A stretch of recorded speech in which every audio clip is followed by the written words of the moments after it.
Oke, bismillahirrahmanirrahim. Assalamualaikum warahmatullahi wabarakatuh. Kita sampai lagi di pertemuan keempat kali ini. Jadi kita sudah banyak paham tentang dasar-dasar mitigasi dan kebencanaan yang telah dibahas pada 3 pertemuan sebelumnya. Nah, untuk pertemuan kali ini, capaian pembelajaran yang dicapai adalah mahasiswa dapat mengidentifikasi aktor dan komponen penting dalam pengelolaan bencana, utamanya terkait hubungan pemerintah pusat dan daerah serta komponen pengelolaan bencana. Indonesia, sebagaimana telah disampaikan di pertemuan sebelumnya, itu sangat rentan terhadap bencana ya. Ini data terakhir Maret 2020 ya. Hanya dalam waktu 3 bulan terjadi 958 bencana yang dinominasi oleh bencana banjir dan puting beliung serta tanah longsor. Nah, ini berarti dari jenis bencana yang mendominasi ini sangat erat kaitannya dengan kondisi tanah, ya, kondisi tanah yang sebenarnya di Indonesia didominasi oleh jenis tanah yang mudah terjadi longsor, terlebih pada daerah pegunungan yang memiliki kemiringan cukup ekstrim. Nah, frekuensi kejadian itu didominasi di Pulau Jawa, ya, di Pulau Jawa. Sedangkan untuk di luar Pulau Jawa itu kebanyakan di daerah Sulawesi dan Sumatera tentunya, di Aceh juga termasuk. Daerah yang cukup aman itu ada di Papua dan di sekitar Pulau Maluku, cukup aman. Nah, adapun dampak dari bencana selama 3 bulan ini, yaitu ada 138 meninggal dunia, ya. 138 meninggal dunia. Kemudian lebih dari 1.600.000 jiwa yang menderita dan mengungsi. 4 hilang dan 211 luka-luka. Nah, adapun rumah rusak dan fasilitas yang rusak itu dapat teman-teman lihat ya di data yang saya tampilkan di sini ya. Ini rumah rusak, ada rumah rusak berat, sedang, dan ringan. Ada fasilitas pendidikan 214, 223 fasilitas peribadatan, dan 18 fasilitas kesehatan. Nah, kantor dan jembatan juga banyak yang rusak. Nah, ini berbagai data yang ditampilkan ini merupakan petunjuk bahwa tidak butuh banyak alasan untuk serius dalam pengelolaan bencana alam di Indonesia. Karena bayangkan dalam rentang waktu 3 bulan, dampak yang dihasilkan itu sudah luar biasa ya. Mulai dari segi infrastruktur, korban jiwa, dan lain sebagainya. Nah, jadi perlu integrasi pengelolaan bencana dalam setiap rencana-rencana pembangunan daerah. Noise sedikit. Sebagaimana yang telah saya utarakan, perlu adanya sinkronisasi ya. Jadi berdasarkan Undang-Undang Nomor 24 2007 bahwa pemerintah pusat dan daerah memang memiliki kewajiban dalam pengelolaan bencana ya. Nah, jadi regulasi untuk pengelolaan bencana itu telah ada, sehingga tidak ada alasan bagi pemerintah di setiap tingkatan untuk tidak melakukan pembangunan dengan mempertimbangkan risiko-risiko bencana. Nanti kita lihat kenapa itu harus terjadi. Kemudian penetapan status bencana, yaitu dalam penetapan status bencana itu ada pembagian tugas secara proporsional antara pemerintah pusat dan daerah dengan mempertimbangkan dampak bencana. Namun ini sering menjadi polemik terkait penetapan status bencana dan akan kita bahas juga nanti. Selanjutnya yaitu partisipasi masyarakat sangat dibutuhkan untuk optimalisasi pengelolaan bencana. Ini erat kaitannya dengan kualitas interaksi manusia dan alam. Seperti yang kita ketahui, bencana itu hanyalah respon ya, hanyalah respon. Sedangkan yang menjadi triggernya itu biasanya salah satunya ialah faktor antropogenik ya, atau tingkah laku manusia yang menyebabkan bencana tersebut terjadi. Kita lanjut. Nah, ini tanggung jawab pemerintah pusat berdasarkan regulasi yang berlaku bahwa dalam pengelolaan kebencanaan, pemerintah pusat itu bertugas atau mempunyai tanggung jawab untuk mengurangi risiko bencana serta memadukan pengurangan risiko bencana dalam program pembangunan. Nah, ini biasanya dilakukan oleh teman-teman di Bappenas ya untuk membuat perencanaan yang terintegrasi dengan pengurangan risiko bencana. Kemudian yaitu bertanggung jawab untuk memberi perlindungan masyarakat dari dampak bencana. Ya, dampak bencana baik dampak primer maupun dampak sekunder. Kemudian penjaminan pemenuhan hak masyarakat dan pengungsi yang terkena bencana secara adil dan sesuai standar minimum. Standar minimum yang dimaksud di sini adalah standar pelayanan minimum. Itu terkait tempat tinggal, makan, minum, dan lain sebagainya yang merupakan kebutuhan dasar manusia untuk bertahan hidup.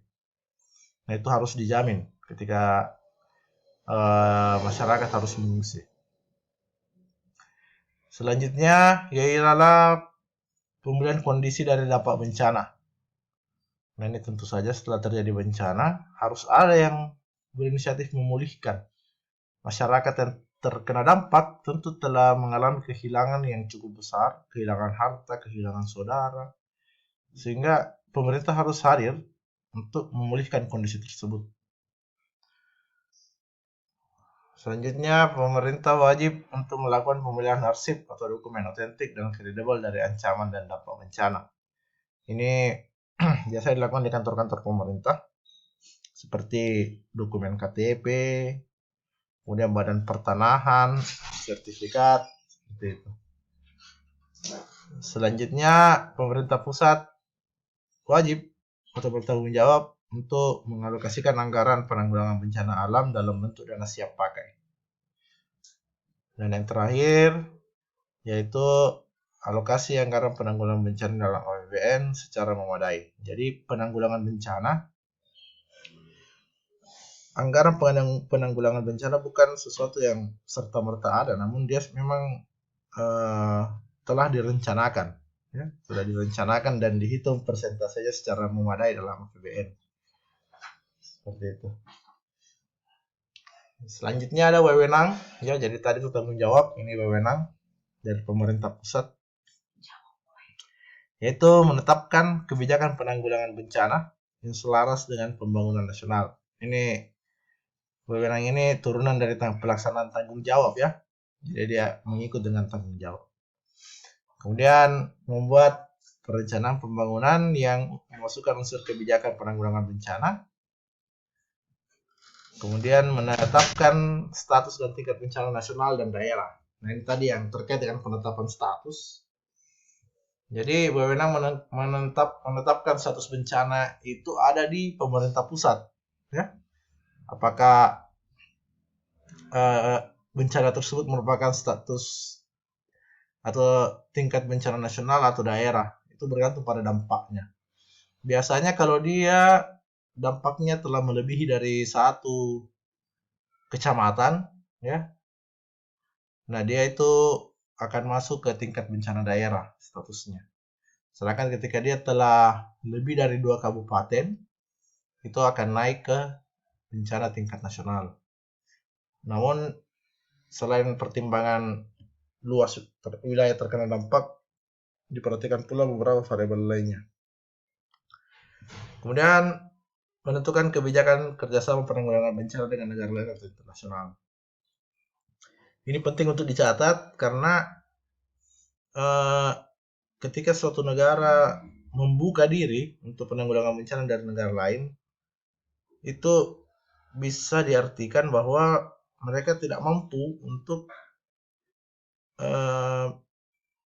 menyelesaikan atau menanggulangi bencana yang terjadi.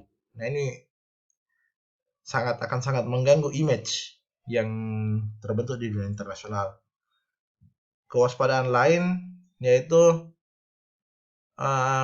terkadang terjadi praktek-praktek money laundering atau pencucian uang dalam penyaluran dana internasional kepada daerah-daerah yang terkena bencana.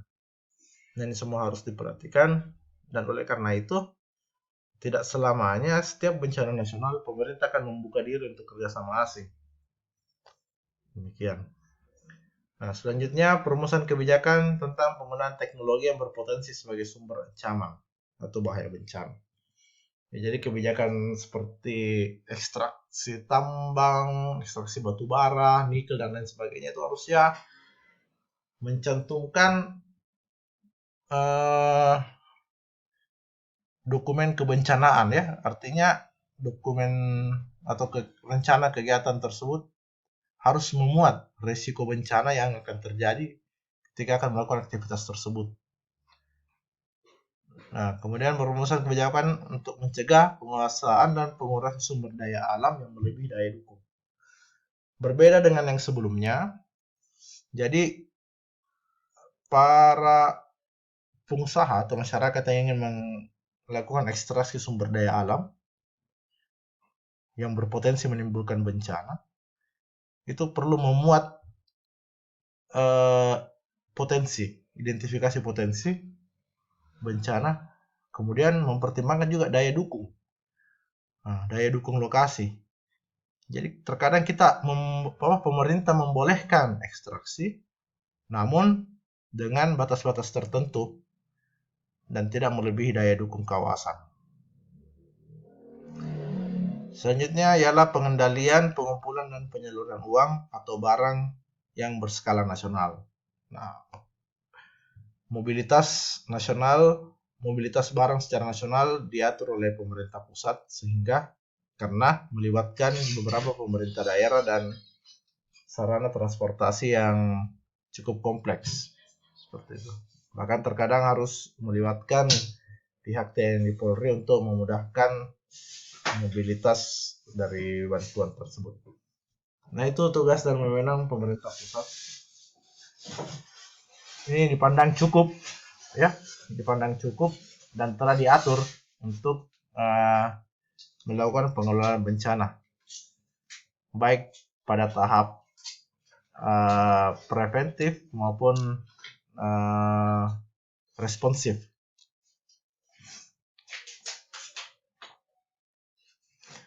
Sekarang kita ke pemerintah daerah, di mana tanggung jawab pemerintah daerah ialah penjaminan pemenuhan hak masyarakat dan pengungsi yang terkena bencana sesuai dengan standar pelayanan minimum. Jadi pemenuhan hak masyarakat dan pengungsi itu merupakan tanggung jawab dari pemerintah pusat dan daerah. Nah, biasanya ini tergantung lagi dengan status bencananya tersebut. Seperti itu. Nah, kemudian perlindungan masyarakat dari dampak bencana seperti penyakit dan lain sebagainya. Kemudian pengurangan risiko bencana dan pemaduan pengurangan risiko bencana dengan program pembangunan. Jadi sinkronisasi risiko bencana dan program pembangunan tidak hanya dilakukan di tingkat nasional namun juga di tingkat daerah. Kemudian alokasi dana penanggulangan bencana dalam APBD yang memadai, selaras dengan biaya atau alokasi dana penanggulangan bencana yang harus atau wajib dianggarkan di APBN. Bahwa itu semua adalah sesuatu yang telah direncanakan. Dan tidak serta-merta dana tersebut bisa keluar, hanya akan dipakai ketika terjadi bencana. Selanjutnya wewenang pemerintah daerah yang pertama yaitu menetapkan kebijakan yang selaras dengan kebijakan pembangunan. Kemudian penyusunan perencanaan pembangunan dengan unsur-unsur kebijakan penanggulangan bencana. Kemudian yang ketiga, pelaksanaan kebijakan kerjasama untuk penanggulangan bencana dengan provinsi dan atau kabupaten kota lain. Pengaturan penggunaan teknologi untuk ekstraksi sumber daya alam yang dapat menjadi sumber ancaman atau bahaya bencana. Kemudian yang kelima, perumusan kebijakan pencegahan penguasaan dan pengurangan sumber daya alam. Dan yang keenam, pengendalian, pengumpulan, dan penyaluran uang atau barang yang berskala provinsi, kabupaten, atau kota. Nah, ini tadi adalah tanggung jawab dan wewenang pemerintah daerah. Cukup banyak berbeda dengan di tingkat nasional. Jadi memang terkait kebencanaan ini dia masih cenderung sentralisir di pemerintah pusat. Seperti itu teman-teman. Oke, ini adalah video pertama untuk pertemuan keempat kita. Kita rehat dulu untuk kemudian lanjut ke sesi selanjutnya. Terima kasih.